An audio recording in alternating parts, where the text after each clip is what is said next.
everyone, and welcome back to the Catster YouTube channel, formerly known as the Excited Cat YouTube channel, with me, Dr. Lukman, bringing you another cat topic today. Now, before we dive into this is your friendly reminder to please do hit that like button. It really does help us a lot. Don't forget to subscribe to us, and of course, we always welcome any comments. Now, in today's topic, we need to actually do a bit of a storytelling session. So it's not going to be long, I promise, but essentially I woke up today to find out that my Christmas tree is still not here, which is really peculiar because I ordered it like, I would say 3.5 weeks ago. And where I reside, it's really rare for something to take that long to get delivered, especially if it's not coming from like overseas. So I did a little bit of investigation this morning. I'm like, where is my tree? Hello? Like, can we get the tree here? And it turns out that I might have to take a trip down to one of the, whatever it's called, post office slash, courier parcel places where they place all the packages, I guess, fulfillment centers, something like that. And I was just Googling this address, and it's kind of like a long-ish drive, so I'll probably have to like make that trip sometime this week when I can find a few hours, I guess, and figure out, I'm like, where's my tree, girl, please? Like, okay. Anyway, that did get me thinking. There are a lot of pet owners, and this time of year is actually, it's very common for people to travel during the holidays. Obviously, we want to go see our family, friends, relatives, etc. And most of us do take a few days off work perhaps, and it's generally a time where you can expect guests, or you might want to be the person who goes and is someone's guest. And how do you juggle all this if you have a pet cat? Now, some of you might have done it before, some of you might be first-time cat owners, but anyway, in today's video, we're going to go over the generally accepted ways or paths, let's say, you can take for, traveling with pets, or if you're traveling on the holidays and or around the holidays and you have a pet cat. So let's dive into it. First option is probably my personal favorite, which is to get a pet sitter to come to your house and look after your cat while you're away. Now, this doesn't necessarily have to be someone with, who advertises their services online. It can also be a friend or family member who is familiar with cats and knows your cat and knows what your cat likes, dislikes, when your cat eats, where your cat's litter box is, etc. This is generally considered the best option for pet cats. Whenever possible, this is an avenue you should try to explore or at least implement for your pet cat if you are traveling. The reason being that, unlike dogs, cats actually have this really weird social dynamic where, well, it's not weird, it's unique, I guess. Unlike dogs, cats have this really unique social dynamic where cats prioritize territory over socialization. So a cat is more comfortable, and I'm like about to whack my stethoscope off the my counter, sorry. A cat is usually more comfortable when they are in familiar territory. And with increased comfort comes reduced stress. With increased comfort comes more familiarity. And therefore, the best option for most cats is to stay within their territory, aka their home, while you are away. And someone else comes in to look after them for a few hours each day. And, just helps your cat and gives them a quick look over, etc. This actually can be modified and enhanced by using CCTV cameras in your house. So you can kind of look at your pet even when you're not there for, an added sense of security. There are also a few pet treat dispensers that you can actually record your voice in, and they can play a message for your cat so your cat can actually hear your voice throughout the day. There are yet other brands that let you actually communicate with your cat while you're away, essentially through Wi-Fi or something like that, where you can actually turn on the webcam feature, etc. And whatever you say on your phone on one end, your cat's going to hear it on the other end. And if your cat comes around, you can actually press a button on your app, which then dispenses some treats for your cats. So it's another good way of, keeping tabs on your cat if needed. And it's also a way to perhaps, have interactions with your cat in your absence. And in addition, obviously, the person who's going to be looking after your cat can help update you with regards to your cat's, general status, their mood, their litter box habits, etc. So those are ways where you can enhance your cat's time by themselves while you're away. Now, the person who's going to be taking care of your cats does need a few pieces of information though. First of all, they have to be reminded to change your cat's food bowl and wash it every day. And they also have to be reminded to do the same thing with their water dish. At least once a day, these two have to be cleaned out, and it's usually best to have several sets so that they can take one set that is not clean and put it in the dishwasher or whatever, and then immediately grab, a clean set instead to quickly replace your cat's food and water. The other thing is, if you're using a fountain for your cat, like a water fountain, it's a very good idea to have the filter replaced just before you go. Now, this is just like an extra, safety precaution that many owners like to take, and there's definitely no harm in it, but it is definitely beneficial as well. So there's no reason not to do this. Next, you need to leave a list for the caretaker, which lets them know basic information about your cat. Now, it's very good to place your cat's vet card if they have, a consistent vet and they have sort of like their patient file, which you keep with yourself. It's very, very, very good, and in some cases important to leave that with, the information pamphlet or paper that you print out.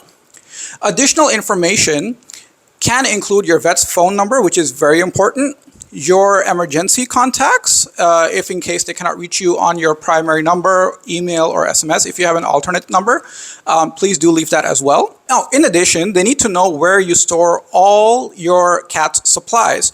So these include food, your cat's toys, your cat's replacement litter, your litter box scoops, etc. Anything you use to clean your cat's mess. So for example, if you have a pet cleaner and all that, basically anything you use for your cat, they need to know where it is. Now, if they drop by a few days before you leave and you have some time, you can obviously show them these things, but it's also always best to leave a list in case they forget, so they quickly know where everything is. With regards to food, traveling is why some people do prefer kibbles for cats, because kibbles, when once left outside, do last longer than fresh food, raw food, or even canned food. However, whether or not you want to, if your cat is on kibbles, that's actually fine. And your cat will probably do, just fine. And they will not have the stresses associated with the dietary change. However, cats are actually really bad at self-regulating their meals. So you should not leave kibble out for your cat to eat whenever they want, as much as they want, because odds are your cat will become bored, and a bored cat will quickly overeat, and we definitely do not want any overweight or obese pets on our hands. Now, obviously, this is not going to happen overnight. Like, your pet will not become obese, like, that's my click, by the way. It's like, okay. So obviously your pet is not going to become obese or overweight just overnight. This is something that is usually a gradual process, but it's definitely something you do not want to perpetuate. So regardless of what type of food your cat eats, it's best if the person can come in, once or twice a day, or come in once a day, but then stay for a few hours. So they feed your cat once when they initially arrive, and then a second time before they're about to leave. And if this interval is around like 6 hours, that's usually fine for healthy adult cats. If, however, your cat is a kitten, or your cat is still a juvenile, or your cat has a medical condition that requires them to eat more often, or that requires them to eat smaller but more frequent meals, this is something you will definitely have to discuss with your caretaker. And in these instances, it might definitely be warranted to get someone who is, a licensed sort of pet sitter who has experience with cats with specific needs. And they might be able to, commit more time towards your cat. So that might be your best course of action in this case. And as always, when you do return from your trip, make sure you give your cats a lot of hugs, a lot of kisses, if they like them, and a lot of treats for being good in your absence. And do keep a very close eye on them for the next few days after you return, because there are some very, very subtle signs of stress in cats. They may actually go unnoticed. So when you return, if you do notice your cat acting a bit strange or a bit off, or their demeanor does not seem like what it was when you left, then you should definitely consider taking them to the vet, because at times stress manifests itself in different ways in different cats. And the final reason why at-home stays are very good for cats is because this is the time of year where, unfortunately, there are a lot of fireworks, etc. going off. Cats, dogs, many other pets are actually extremely terrified of these loud noises, because they actually hear these loud noises as an unexpected sound that's booming, and it frightens them. Kind of like how children can get easily frightened. And if your cat is in their own home, they might actually have a designated safe spot, or they might actually have a preferred hiding spot where they can go and sort of like retreat in the event that they are stressed. It is very important that your caretaker knows where your cat's favorite spots are with regards to resting, hiding, etc., sleeping, so that they can go in and check in on your cat. But those are the ins and outs of leaving your cat with, a babysitter, a caretaker, etc., a pet sitter. And that is, of course, the preferred method that most people do recommend. Now, the second option is, a cat hotel, a cattery, a cat shelter, etc. Basically, these are places where you can board cats for a number of days or weeks or months, etc. And the people over there will come in every day and look after your cat. Now, this actually is very much something you should assess on a case-by-case basis. Not all cats handle these kind of temporary vacations well, mostly because they become stressed because they're in an unknown environment, and they can smell other cats, and they can smell other people, and they can't see you, and they can't see their house anymore. So they do have a perpetuancy to become very stressed. Other cats that are more social and outgoing and sort of laid back in terms of their personality tend to handle these places fine. Regardless, this pathway does have some advantages, where a lot of them do have on-site vets as well. So in the unfortunate event, knock on wood, in the unfortunate event that, your cat needs something, there might be a professional there who can quickly intervene. This is also the preferred option for people whose cats do need regular medication or have very specific requirements. For example, insulin jabs. So diabetic cats, if they need their insulin every day, in 12-hour intervals, many people who are going away will actually opt for these kind of places, because they know there's a veterinary nurse there or a vet there who can do these, daily checking of blood glucose levels and administering insulin, etc. It is also considered a good option for people who have cats that are on regular medication for any ailment or any condition. However, there are also examples of people who are professionals, licensed, trained vet nurses, etc., who may be able to come to your home and do this as well. This may, however, cost you more, so it's something that you have to, factor in when you are making your decision. Now, there is a benefit with these places in that there are sometimes, people who can be around besides on a fixed schedule, like just walking by, your cat's cage or kennel or whatever, and, have a quick look inside, make sure your cat's fine. Some of these places do offer additional services where you can ask someone to, socialize with your cat, play with your cat, etc. And in addition, they might also have webcam services, so you might be able to see your cat, from your phone wherever you are while you're traveling, just to check in on them and so on. It is very important to properly research these places. And the one thing you may want to avoid, if and whenever possible, is to not place your cat in a hotel where there are also dogs or other animals. This is because studies have shown that cats can actually, smell and pick up, the presence of other animals, including dogs, well before we can actually. And this can stress cats out. And of course, dogs, if they're allowed outdoors, dogs are sometimes boisterous, they bark a lot, they make noises, they play around, etc. This can stress cats.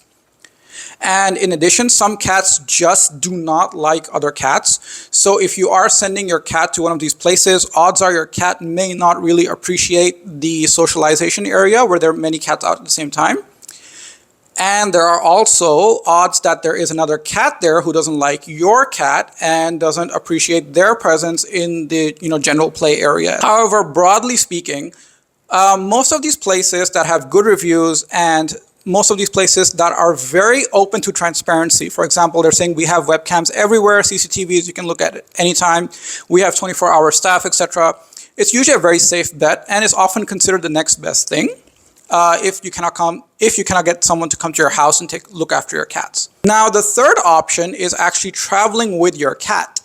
Now, this entails taking your cat with you on a trip. So it's be it a road trip or, a vacation, a holiday, etc. Again, this one actually really depends on your cat's temperament. I personally do know some cats who love road trips. They love cars, they love sitting in cars, they love looking out the window. And at the same time, I also know some cats that are absolutely petrified of road trips. So once they're in a car, even before they get to the car, they are, already flipping out. You feel like you have a pet banshee. They are screaming, they're wailing. It's really uncomfortable for them. They do not want to look at anyone. They often sometimes also, they're so terrified that they urinate while inside their, carrier and stuff, just because they're so terrified of road trips. So if you have a cat that is not appreciative of car rides, this is definitely something you would want to avoid. But if you do have a cat that enjoys car rides, has been with you outside multiple times, for example, if you walk your cat with a harness and a leash, if you walk your cat with a harness and a leash, then this is something that you can sort of explore. It is still very risky though. The main thing you have to do is ensure that your cat is always under your control, which means that there should be no point throughout the trip where you open the door and you exit your vehicle and next thing you know, God forbid, your cat is gone. Like your cat just runs out of the car and is, goes under another car, tries to cross, the highway, the motorway, goes up a tree, just goes missing. And, obviously that's going to ruin your entire experience and your cat's experience as well. The other thing to be mindful about is most cat carriers are actually designed for very short-term, most cat carriers are actually designed for very short-term trips to the vet. So they're actually not compatible with a long trip. Now, by a long trip, we mean that the cat carrier or your cat's kennel should be large enough for your cat to comfortably lay down in. It should ideally also be large enough to house a small litter box in case your cat has to go, because it's unreasonable to expect them to hold it for your entire trip. It should ideally also be large enough to where you can actually put in a small bowl with some of their favorite treats, etc., perhaps a few toys, and it should have a very good grip. Some people like to use a grip that is akin to a scratching post. So when your cat is laying down, if they're bored inside their kennel, they can also, kill some time by scratching around and everything. Of course, for the entire duration of your trip, you would have to factor in your cat's food and water. Now, it's best to bring extras whenever possible. It is not wise to travel without food and just assume that the place you're going to go to will have a pet shop that has your cat's food. That is very, very risky. It's always best to carry your cat's food with you. If your cat is on a fresh diet, you have to also make sure that the diet stays fresh throughout the trips. So you'll need something like an ice box or a cooler, something like that. If your cat is on a canned diet, you would still want to make sure that the cans do stay relatively cool and don't get too overheated. And of course, if your cat is on a kibble, same rules apply actually. You do not want the kibble to get, sitting in a car for a long time without being adequately fresh for your cat. And of course, raw food is the most, let's say, the most difficult to transport just because it is raw. If it's raw and frozen, that's fine. If your cat is used to raw as in daily raw meals that are not thawed, like prepared at home, then you would definitely have to freeze them before you go and then place them in an ice box. And of course, you would have to make sure that you bring enough portions to last your entire trip. And in case of emergencies, you actually always want to bring extras as well. Now, emergencies, God forbid, don't include anything horrible, but we're talking like you decide to stay a few more days. So you have your cat's food with you. In addition, your cat's vet card is very important. And if you are someone who is planning on trips with your cat, it is very important that your cat has a microchip. Now, a collar is also good because what a collar does is let someone visually know that this is someone's pet. And then if the collar has your number, your name, etc., it can actually lead to you reuniting with your pet if in the unfortunate event that you guys do get separated. Now, a microchip is not something we can visually see, but most shelters, vet clinics, etc. are able to scan a cat and figure out if they have a microchip.